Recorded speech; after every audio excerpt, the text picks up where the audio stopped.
1974 সালের 27 জুন ঘড়িতে সময় সকাল 11টা ঢাকা বিমানবন্দরে অবতরণ করে পাকিস্তান ইন্টারন্যাশনাল এয়ারলাইন্সের একটি বিশেষ ফ্লাইট।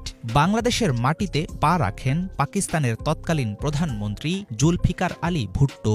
স্বাধীনতার ঘোর বিরোধী এই রাষ্ট্রনেতার জন্য বিছানো হয় লাল গালিচা। ফুলের মালা পরিয়ে তাকে স্বাগত জানান বাংলাদেশের তৎকালীন প্রধানমন্ত্রী শেখ মুজিবুর রহমান। 1971-এর 16 ডিসেম্বর বাংলাদেশ স্বাধীন হলেও সেটা স্বীকার করতে পাকিস্তান নিয়েছিল 2 বছরের বেশি সময়। অথচ সেই সময়ের পাক প্রধানমন্ত্রীকে কেন এত আয়োজন করে বরণ করেছিলেন শেখ মুজিব?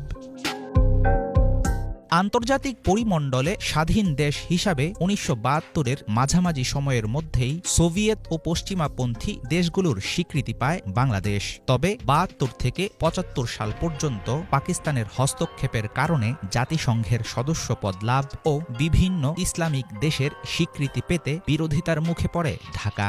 কিন্তু 1974 সালে পাকিস্তানের পক্ষ থেকে বাংলাদেশের অস্তিত্ব স্বীকার করার মাত্র 4 মাসের মাথায় রাষ্ট্রীয় সফরে প্রথমবারের মতো ঢাকায় নামেন কোনো পাক প্রধানমন্ত্রী। কি ছিল ভুট্টোর সেই আগমনের উদ্দেশ্য?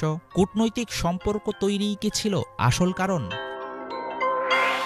তৎকালীন বিভিন্ন পত্রপত্রিকা ও প্রকাশিত সংবাদ থেকে জানা যায়, জুলফিকার আলী ভুট্টোর 3 দিনের রাষ্ট্রীয় সফরের প্রধান লক্ষ্য ছিল পাকিস্তান ও বাংলাদেশের মাঝে চলমান শত্রুতার মনোভাব দূর করা, অচলাবস্থার সমাধান ও সম্পর্ক স্বাভাবিক করা। 1971-এর গণহত্যা ও আগ্রাসনকে বেদনাদায়ক বলে আখ্যা দিয়ে সম্পূর্ণ দায় ভুট্টো চাপিয়ে দিয়েছিলেন পাকিস্তানের তৎকালীন সামরিক শাসকদের উপর। 2 দেশের মধ্যে বন্ধুত্বপূর্ণ সম্পর্ক স্থাপনের আহ্বানও জানিয়েছিলেন তিনি। অথচ পাকিস্তানের কাছে বাংলাদেশের পাওনা রাষ্ট্রীয় সম্পত্তির ভাগ চাইলে সে ব্যাপারে রাজি হননি এই পাক প্রধানমন্ত্রী। কূটনৈতিক পদক্ষেপ কিংবা রাজনৈতিক কৌশল, এমন কোনো কারণেই হয়তো জুলফিকার আলী ভুট্টোকে সাদরে গ্রহণ করেছিল শেখ মুজিবের নেতৃত্বাধীন সরকার। তোপ দাগিয়ে তাকে গ্রহণ করা, তার সম্মানে রাষ্ট্রীয় নৈশভোজ, পাকিস্তানের জাতীয় সঙ্গীত বাজানো কিংবা স্মৃতিসৌধে তাকে নিয়ে যাওয়া, এসব কার্যক্রম আন্তর্জাতিক রীতির অংশ হলেও ভুট্টোকে সহজে নেয়নি এদেশের জনতা। বিমানবন্দরে তার বিরুদ্ধে বিক্ষোভ প্রদর্শন করেছিল 71-এ নির্যাতনের শিকার ও স্বজনহারা মানুষ।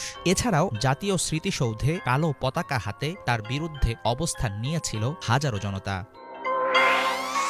বাংলাদেশের সাথে পাকিস্তানের সম্পর্ক সবসময় একটি সংবেদনশীল বিষয়। এই নিয়ে চলেছে নানা ধরনের রাজনীতি। বিশ্লেষকদের অনেকেই মনে করেন, ভারতের সাথে আওয়ামী লীগের গভীর বন্ধুত্বের কারণে পাকিস্তানকে গুরুত্ব দেয়নি বাংলাদেশ। তবে অন্তর্বর্তী সরকার দায়িত্ব গ্রহণের পর 2 দেশের বৈরী অবস্থান থেকে সরে আসা নিয়ে দেখা দিয়েছে ইতিবাচক নানা পদক্ষেপ। কিন্তু অতীতের গণহত্যা, মুক্তিযুদ্ধের ক্ষতিপূরণ, অবিভক্ত পাকিস্তানের সম্পদের ভাগাভাগি ও আটকে পড়া বিহারীদের পুনর্বাসন সহ অমীমাংসিত বিভিন্ন সমস্যার সমাধান না হলে 1974 সালে ভুট্টোর সফরের মতোই বিফলে যেতে পারে নতুন সম্ভাবনা।